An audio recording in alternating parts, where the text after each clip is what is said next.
राधे राधे दोस्तों। जय माता महालक्ष्मी। माता महालक्ष्मी की कृपा सदैव सदैव आप भक्तों पर बरसती रहे। मैं राधा वामनिया आप सभी का स्वागत करती हूँ आपके अपने YouTube चैनल में। यह एक धार्मिक चैनल है। पूजा पाठ से जुड़ी सभी प्रकार की वीडियो आपको इस चैनल पर मिलेगी। आज की वीडियो बेहद खास है क्योंकि आज की वीडियो में हम जानेंगे कार्तिक स्नान से जुड़ी महत्वपूर्ण सभी जरूरी बातें। कार्तिक स्नान कब से शुरू हो रहा है, कार्तिक स्नान के नियम क्या हैं, कार्तिक स्नान में हमें क्या करना चाहिए क्या नहीं करना चाहिए, कार्तिक स्नान में हमें सूर्य देव को जल कब देना है, कार्तिक स्नान में हमें तुलसी पूजा कैसे करनी है, अगर पीरियड आ जाए तो हमें किस तरह से अपने व्रत का संकल्प लेना है। जो हम कार्तिक स्नान का व्रत का संकल्प लेंगे एक तरह से ये व्रत ही होता है।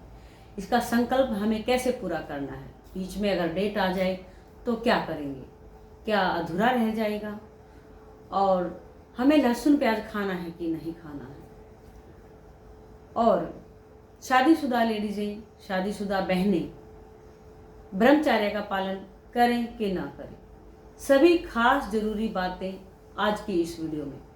पूर्णिमा स्नान की, कार्तिक स्नान की, कब से कब तक है, सभी महत्वपूर्ण वीडियो, सभी महत्वपूर्ण जानकारी पाने के लिए पूरा वीडियो देखें और चैनल को सब्सक्राइब करना बिल्कुल ना भूलें।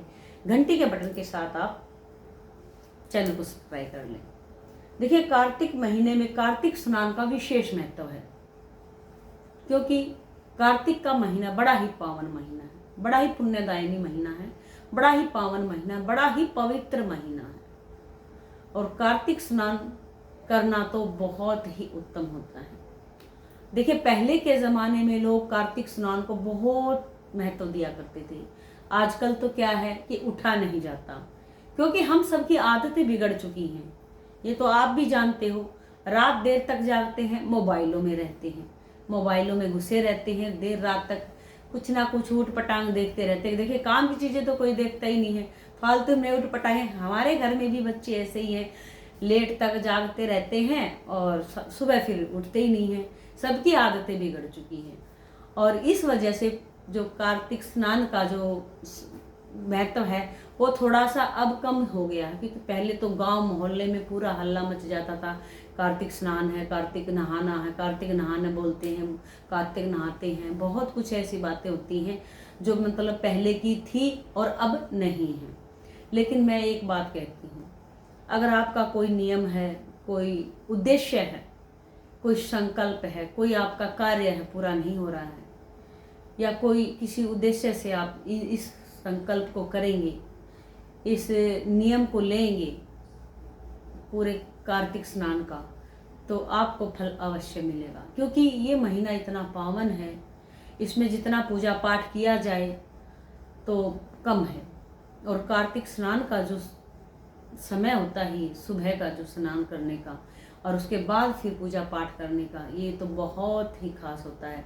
इसमें माता महालक्ष्मी की अपार कृपा बरसती है सभी भक्तों पर, ठाकुर और ठाकुराइन की कृपा बरसती है सभी भक्तों पर, और तुलसा महारानी का तो विशेष महत्व है। इस दिन तुलसा महारानी की, इन दिनों में कार्तिक के महीने में तुलसा महारानी की पूजा करते हैं क्योंकि कार्तिक के महीने में देव उठनी एकादशी भी आती है और तुलसी विवाह भी इसी दिन, इसी महीने में किया जाता है। तो इस महीने का बहुत खास महत्व है, अपने आप में यह है कि बड़ा ही पुण्यदायी महीना है। तो देखिए, कार्तिक स्नान से जुड़े सभी बातें आज की इस वीडियो में बता रही हूँ मैं। कार्तिक जो स्नान है हमारा 7 अक्टूबर से शुरू हो रहा है। 7 अक्टूबर से शुरू होकर, क्योंकि पूर्णिमा तिथि है जो हमारी 7 अक्टूबर से लग रही है सूर्य उदय के हिसाब से।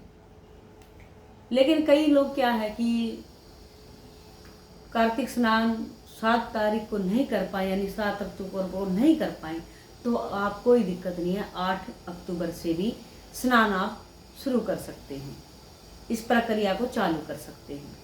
और 7 अक्टूबर से 5 नवंबर तक कार्तिक स्नान चलेगा। कार्तिक स्नान चलेगा 5 नवंबर तक।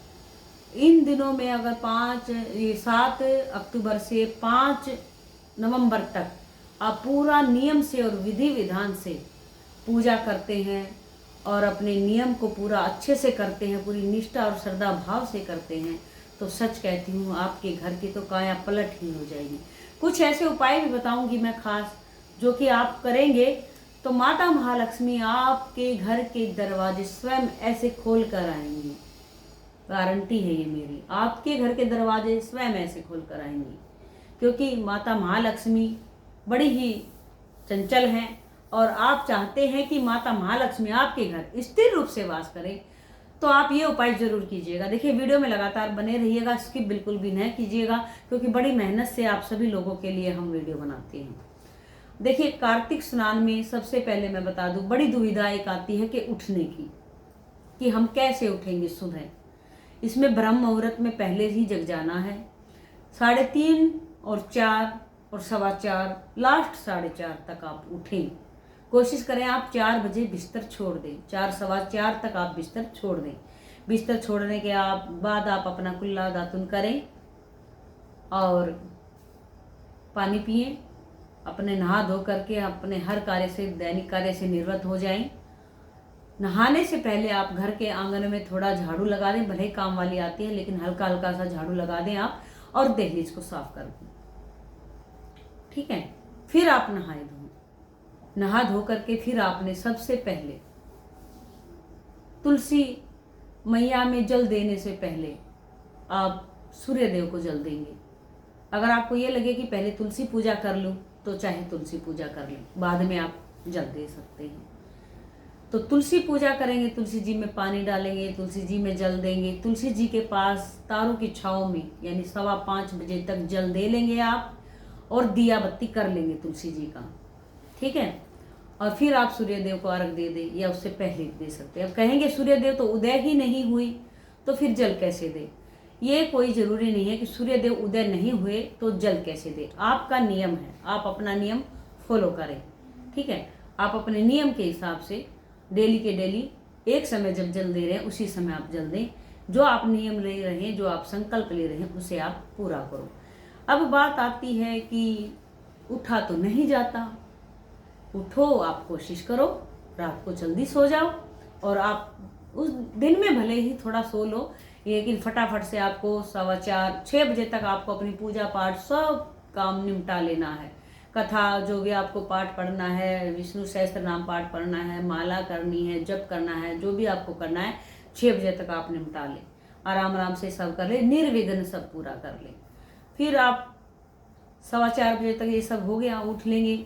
और कार्तिक महीने में एक बात और बता देती हूँ आपको, तुलसी जी का वैसे तो विशेष महत्व है, लेकिन जिनके घर तुलसी नहीं है वो सोचते होंगे कि कार्तिक के महीने में तुलसी जी को लाएंगे।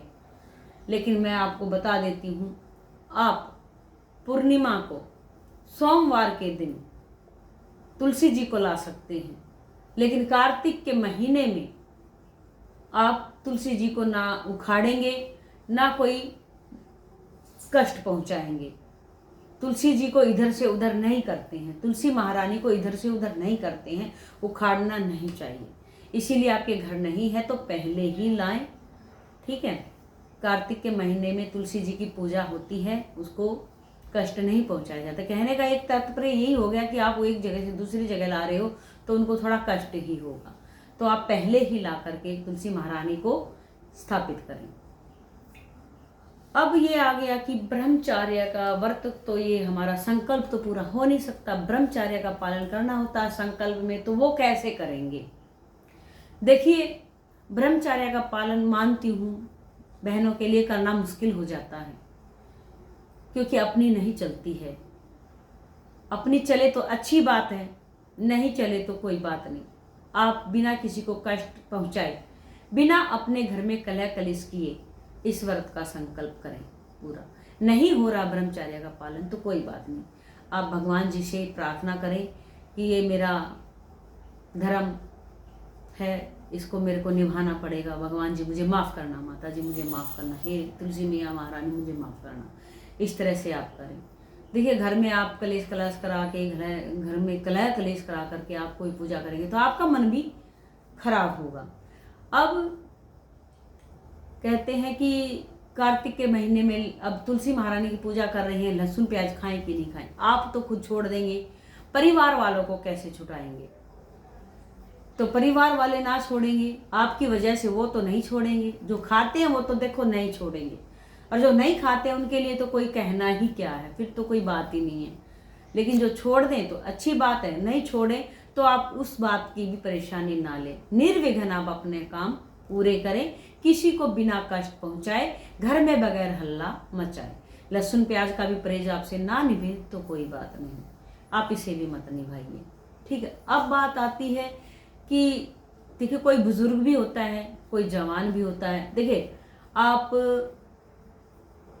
सबमर्सिबल के पानी से तो ताजे से नहा सकते हैं, और गर्म पानी से देखिए जिसके शरीर में सामर्थ्य नहीं है, जो बीमार पड़ जाए, वो थोड़ा सा गुनगुने पानी से नहा ले।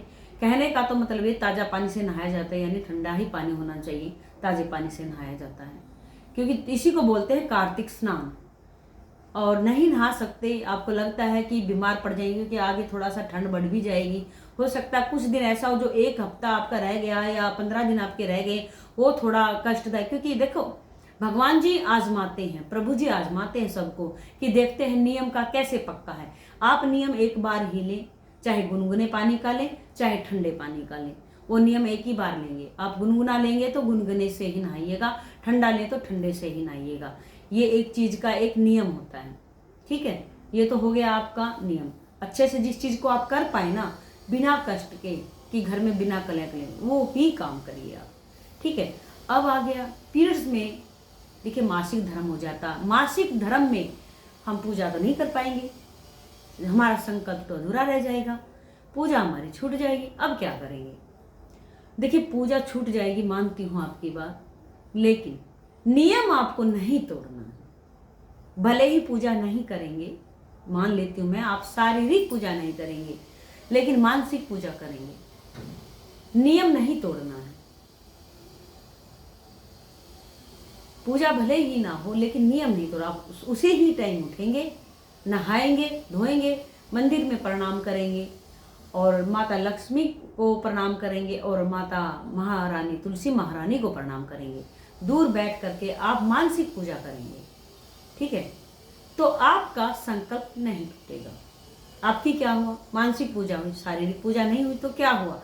आप मानसिक पूजा करिए, वो भी आपकी कबूल हो जाएगी, वो भी आपकी मान्य होगी। ठीक है। उसके बाद आप पूजा करने के बाद अब क्या करें? नींद आएगी, उबासी आएंगे आपको, हो सकता है आपसे ना जागा जाए। कोशिश रहे कि आप जागें। आप 12 बजे तक अपने घर का सारा ही काम निपटा लें, खाना पीना सबको देना, उसके बाद आप सोएं। अगर ये हो कि नहीं जागा जाएगा, भाई ये तो नियम बहुत तगड़ा हो गया, अब क्या करें? तो नहीं जागा जाए तो आप सो जाएं, नहीं जागा जाए तो ही आप सोएं, वरना कोशिश करें कि आप अपने घर के सारे काम निपटा लें। ठीक है। अब इस दिन क्या करें? उपाय, जो माता लक्ष्मी महालक्ष्मी आपके घर दौड़ी चली आए। देखिए ब्रह्म मुहूर्त में आप स्नान करते हैं, झाड़ू तो लगाएंगे ही, आप अपनी दहलीज को भी साफ करें। दहलीज को साफ करने के बाद आप हल्दी का पानी लेकर के थोड़ा सा दहली पे गिराएंगे। ठीक है, हल्दी और पानी हो गया, हल्दी का पानी लेकर के गिराएंगे, ये दहली साफ हो गई आपकी। झाड़ू लगाएंगे, दहली साफ हो गई है, पवित्र हो गई है। दहली पूजा कहते हैं जिसको, पवित्र हो गई है। अब आपको दोनों तरफ सतिया बनाना है। घर के गेट के मतलब आपने बाहर खड़ा होना है, और मुख आपके द्वार के अंदर होना चाहिए आपका। ठीक है, तब आप सतिया बनाएंगे, और तब आप वहां पर सतिया के ऊपर थोड़ा फूल रखेंगे, अक्षत रखेंगे। उसके बाद आपको उन पर एक एक दिया लगाना है। दिया आपको कैसे लगाना है? आपका मुख अपने गेट से आपका मुख बाहर नहीं होना। जैसे आपका गेट सामने हो गया और आपका मुख आपके गेट के सामने हो गया, नहीं, आपका मुख आपके गेट के अंदर से आपके घर के अंदर होना चाहिए। आपका मुख जैसे आपकी एंट्री हो रही है ना घर में, इस तरह से आपने खड़ा होकर के दोनों तरफ दिए लगाने हैं। ठीक है, ये आ गया आपका भोर में, तारों की छाव में।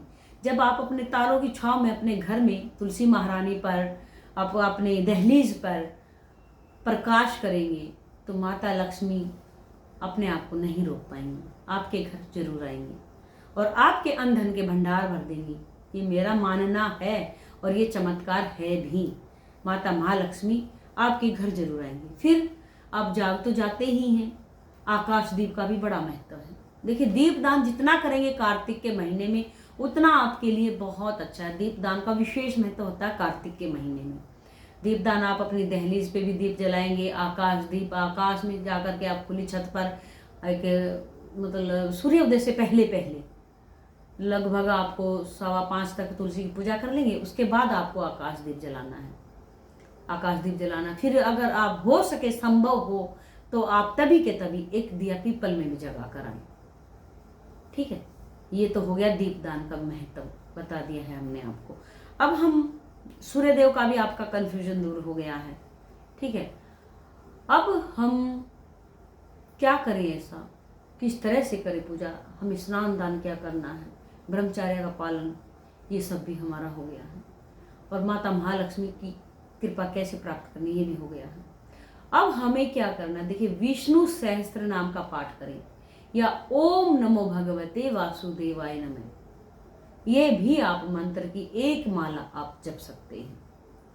ठीक है, और अब उसके बाद हमें क्या करना है, देखिए, तुलसी महारानी की पूजा होने के बाद हमने, हाँ, एक बात विशेष मैं भूल गई हूँ, वो मैं देख, रविवार के जब आप संकल्प ले रहे हैं तो रविवार के दिन आप ना तो तुलसी जी में दिया देंगे और ना ही जल, दिया भी नहीं लगाना, जल भी नहीं। अब कहेंगे कि आप हम तुलसी महारानी को सिंदूर लगा सकते हैं, जी नहीं, आप सफ़ेद या पीला चंदन आप लगाएं, तुलसी महारानी को सिंदूर ना लगाएं। ठीक है, और तुलसी महारानी को सिंदूर नहीं लगाना है और तुलसी महारानी को रविवार के दिन भी नहीं छूना। अब कई लोग कहते हैं मंगलवार को आप पूजा पाठ करें, निर्विघ्न, कोई दिक्कत नहीं है। ठीक है, रविवार का भी आपका कन्फ्यूजन दूर हो गया है, मंगलवार का भी आपका कन्फ्यूजन दूर हो गया। मेरे हिसाब से अब आपके सभी डाउट क्लियर हो गए हैं। ठीक है, कोई आपका डाउट नहीं रहा है। अगर कोई आपका डाउट हो भी तो आप हमसे कमेंट करके पूछ सकते हैं। प्यारे दोस्तों, प्यारे भक्तों, आप सभी को हम आपके कमेंट का रिप्लाई देंगे। और आप सबसे विनती है, प्लीज़ एक चैनल का बटन आप जरूर दबा दें, हमारा बेल का बटन जरूर प्रेस कर दें, आइकन प्रेस जरूर कर दें और चैनल को सब्सक्राइब करके प्यारा सा कमेंट भी आप जरूर करें। जय श्री राधे, जय श्री माता महालक्ष्मी के कृपा सदैव सदैव आप भक्तों पर बरसती रहे। माता महालक्ष्मी आपके अंदर के भंडार भरे। जय श्री राधे, जय माता महालक्ष्मी की, जय तुलसा महारानी।